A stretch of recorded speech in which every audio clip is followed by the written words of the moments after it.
diklat keprotokolan, diklat kehumasan, diklat pengelola keuangan dan lain-lain sebagainya. Nah itu semua tusinya. Ini Bu, kalau bicara diklat kayak di luar kepala. Kan biasa begini Bu. Ini bukan di Kementerian Polman ya, tapi biasanya, oke, Anda silakan beli kamera paling mahal. Ya, Anda, tapi masalahnya kan mengoperasikannya. Bisa-bisa kamera itu bisa rusak karena tidak tahu pakai atau hasilnya kayak bagaimana.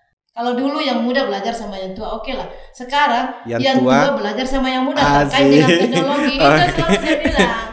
Usia boleh tua tapi semangat tetap tua. Masih mau kok.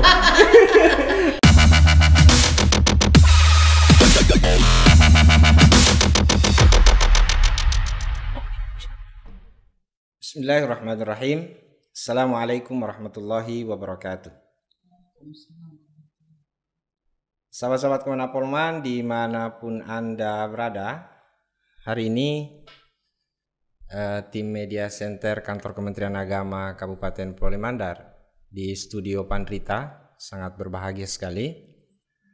Oleh karena pagi ini Kementerian Polman mendapatkan bintang tamu yang sangat istimewa. Beliau dari Makassar, bukan dari Sulbar ya, tapi dari Makassar. Dan sudah hadir di studio ini. Beliau adalah Ibu Kepala Balai Pendidikan dan Pelatihan Keagamaan Makassar, Ibu Haja Juhra Esos MAP. Assalamualaikum Bu Kabalai. Waalaikumsalam warahmatullahi wabarakatuh. Apa kabar hari ini Bu? Alhamdulillah baik, walaupun suaranya agak serak-serak. Nah ini mungkin karena ada capek-capek sedikit, sudah keliling di wilayah kerja Balai Diklat, baru kemarin dari Kendari dan hari ini bisa berada di Kabupaten Polewali Mandar. Berarti tiba di Mandar tadi malam Bu ya?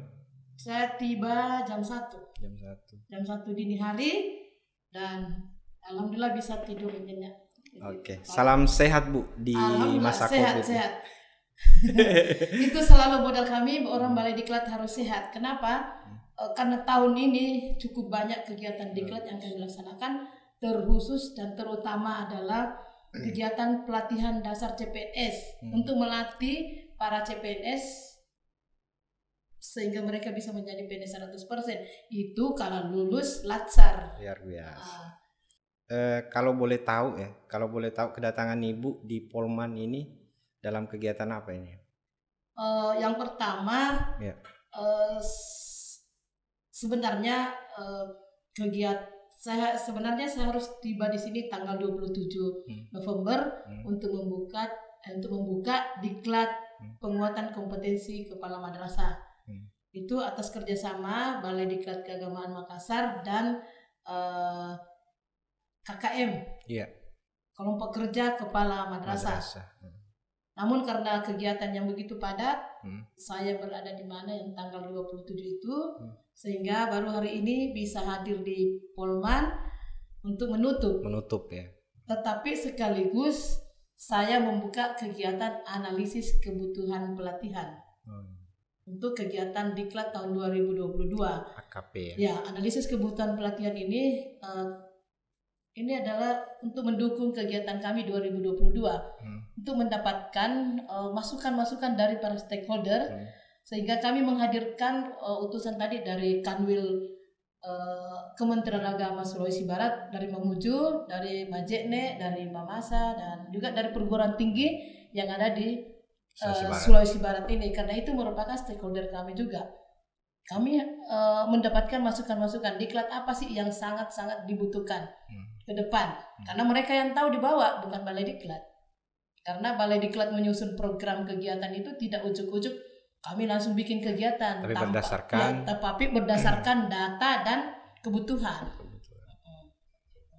Untuk diklat penguatan kompetensi kepala madrasah yang sudah Ibu tutup tadi, apa harapan Ibu untuk mereka ini yang sudah didiklat? Jadi memang diklat penguatan kompetensi kepala madrasah ini seharusnya seyogianya seorang kepala madrasah itu sebelum menjadi kepala madrasah semestinya ikut dulu diklat calon kepala madrasah. Namun karena mereka sudah menduduki jabatan itu, maka ada regulasi, ada surat edaran Dirjen Mendes bahwa cukup punya sertifikat diklat penguatan kompetensi kepala madrasah. Nah, inilah yang dilakukan. Sebenarnya itu kan tugasnya Balai Diklat, namun karena anggarannya terbatas, sementara wilayahnya Balai Diklat Makassar itu kan 3 provinsi. Tidak hanya Sulbar ya? Bukan, jadi Sulawesi Selatan yang terdiri dari 24 kabupaten kota ditambah berapa perguruan tinggi, ada 6 ya. Ada Yayen, ada Yayen Nuatampone, Parepare, Palopo, ada Stein Majene, ada IKN Tanah Toraja dan juga UIN Alauddin. Cukup banyak. Tapi untuk penguatan kepala madrasah yang Ibu diklat di kantor Kemenang Polman ini apa hanya untuk Polman saja ini yang sudah didiklat? Atau juga sudah ada? Tidak, itu sudah banyak. Jadi termasuk di Sulawesi Selatan itu memang belum semua kabupaten kota. Tetapi Sulawesi Tenggara itu sudah. Hampir semua juga Sulawesi Tenggara sudah, dan Sulbar juga kayaknya kemarin di Mamuju pernah, Majene juga pernah. Jadi untuk kepala-kepala madrasah yang ada di Mamuju, di Majene itu kayaknya hampir semuanya sudah selesai. Polman juga kayaknya pernah di tahun lalu ya, tahun lalu kalau tidak salah itu ada 3 angkatan. Tetapi kan menurut kepala Kemenak tadi jumlah madrasahnya di sini cukup banyak. Betul. Mulai dari MI sampai MA, MTS, MA kan cukup banyak. Betul. Nah, sehingga ini lanjutan. Ini kan menyusul di belakang ini Bu, ada guru kelas. Baik tingkat Raudatul Atfal ya, kemudian MI dan MTS ini kan masih banyak. Mudah-mudahan menyusul berikutnya Bu ya.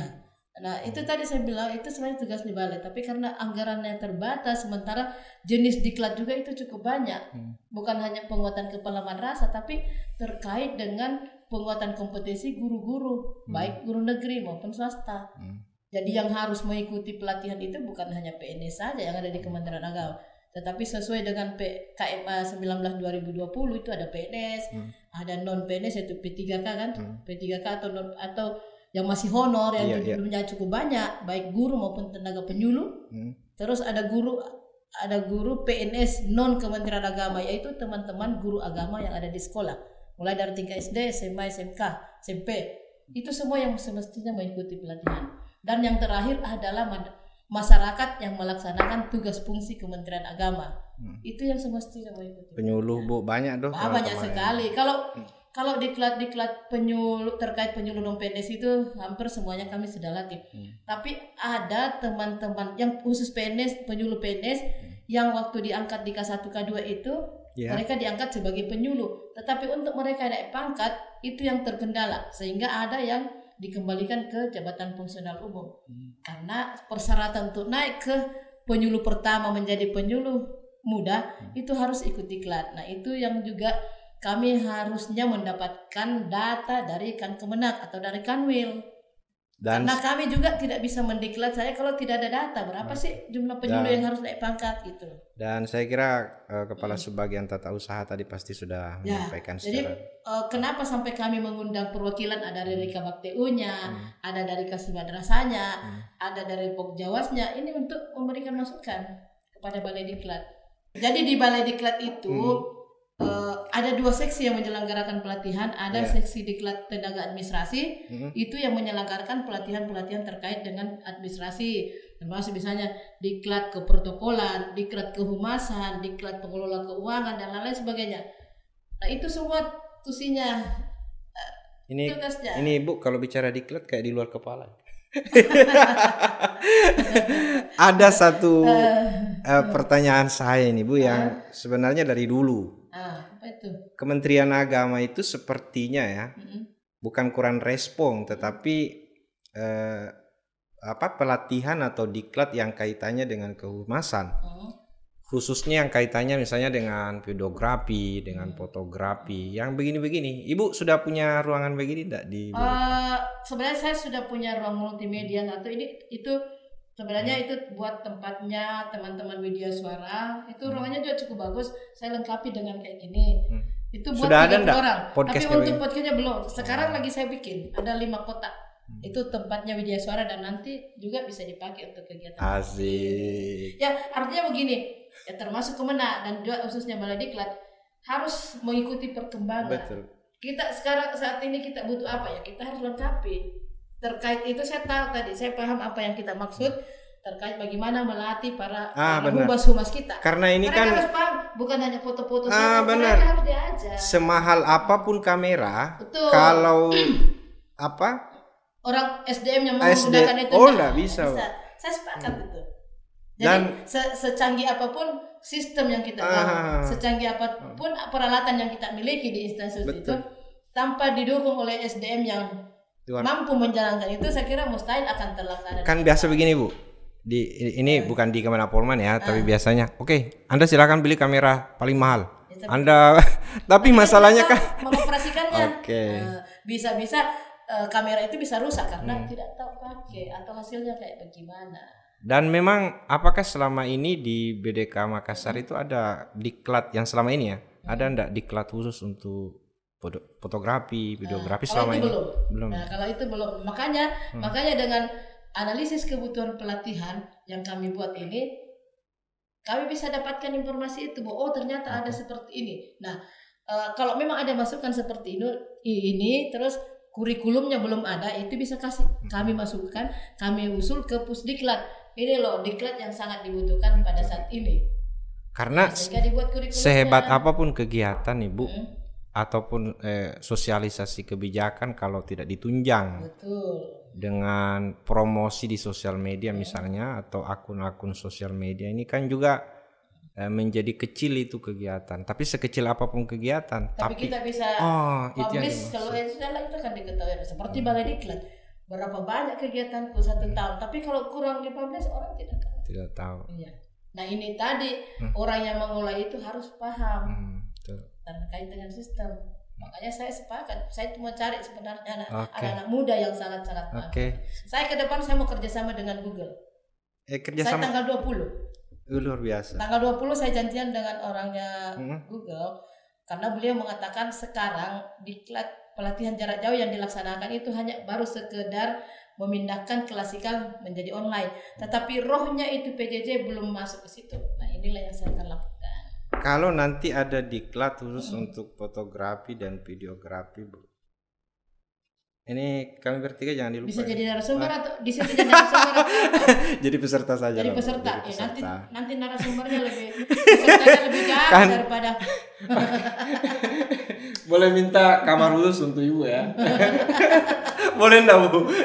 Nanti ditelepon secara khusus. Tolong dikasih masuk Media Center Kementerian Agama Kabupaten Polman. Bisa. Saya kira saya kadang-kadang apa dibilang itu kayak gergetan juga. Saya tuh pengennya mau lari kencang tapi SDM yang masih perlu. Luar biasa. Percuma juga kepala balainya semangat tapi yang mendukung saya di bawah. Jadi inilah kita harus bersinergi sebenarnya. Terakhir Bu, untuk closing statement, apa pesan-pesan ini, harapan dan pesan-pesan yang ingin Bu sampaikan kepada seluruh ASN Kemenak Polman, baik yang sudah melaksanakan diklat maupun yang belum, khususnya mungkin yang belum, silakan Bu. Oke, jadi harapan kami, kami sebagai penyelenggara pelatihan sangat berharap kepada para alumni-alumni itu bahwa apa yang mereka dapatkan pada saat mengikuti pelatihan tidak disimpan untuk dirinya sendiri, tetapi apa yang mereka dapatkan bisa di-share kepada teman-teman yang lain. Misalnya guru ya, guru model-model pembelajaran. Dia habis mengikuti pelatihan, seharusnya mereka kumpulkan teman-temannya setelah kembali. Ini loh ada yang saya dapatkan pelatihan. Karena memang sangat terbatas kami mengundang setiap. Coba misalnya satu angkatan diklat di kampus ya, 30 orang. Paling Sulbar dapat jatah 5. Nah 5 itu siapa? Nah saya kira dari alumni inilah harus membagi, maksudnya mengimplementasikan dan membagi ilmunya kepada teman-teman lain. Gunanya untuk apa adalah bagaimana ilmu yang mereka dapatkan bisa tersimpan dan bisa dia betul-betul diimplementasikan. Kalau sekedar pulang diklat dapat sertifikat 1 lembar dengan harapan dapat angka kredit 1, saya kira itu bukan tujuan diklat. Sertifikat itu hanya sekedar administrasi, tapi yang paling penting adalah ilmu yang didapatkan. Dan harapan kami jangan pernah ASN Kementerian Agama khususnya di Polman jangan pernah berhenti belajar. belajar dan belajar. Itu saya kira intinya. Karena sekarang apalagi terkait dengan teknologi, kalau kita tinggal diam itu pasti akan ketinggalan karena kemajuan teknologi tidak pernah berhenti. Tidak akan bisa survive. Tidak pernah. Iya, kita harus selalu belajar. Saya saja sudah tua begini ya, saya harus belajar dan jangan malu yang tua-tua belajar sama yang muda karena ini sudah saatnya. Kalau dulu yang muda belajar sama yang tua, oke lah. Sekarang yang tua belajar sama yang muda terkait dengan teknologi. Itu selalu saya bilang. Tidak usah malu-malu tuh karena memang waktu namanya menurut orang Makassar waktunya kita belajar sama yang muda. Gitu. Oke, makasih banyak Ibu Kabalai atas waktunya mahal ini duduk di studio ini. Kami doakan semoga Ibu sehat, karirnya makin. Salah saya kalau umur panjang tidak lama lagi 2023 saya pensiun tapi walaupun pensiun di depan mata tapi saya tidak pernah merasa bahwa saya sudah tua. Usia boleh tua tapi semangat tetap tua. Masih mau kok. Oke. Sahabat-sahabat Monapolman, inilah akhir dari perbincangan saya dengan Ibu Kepala Balai Pendidikan dan Pelatihan Keagamaan Makassar. Terima kasih sekali lagi Bu atas kehadirannya di studio ini. Jangan lupa bahagia. Oke, makasih. Wallahu muwaffiq ila aqwamit thoriq. Wassalamualaikum warahmatullahi wabarakatuh. Waalaikumsalam warahmatullahi wabarakatuh.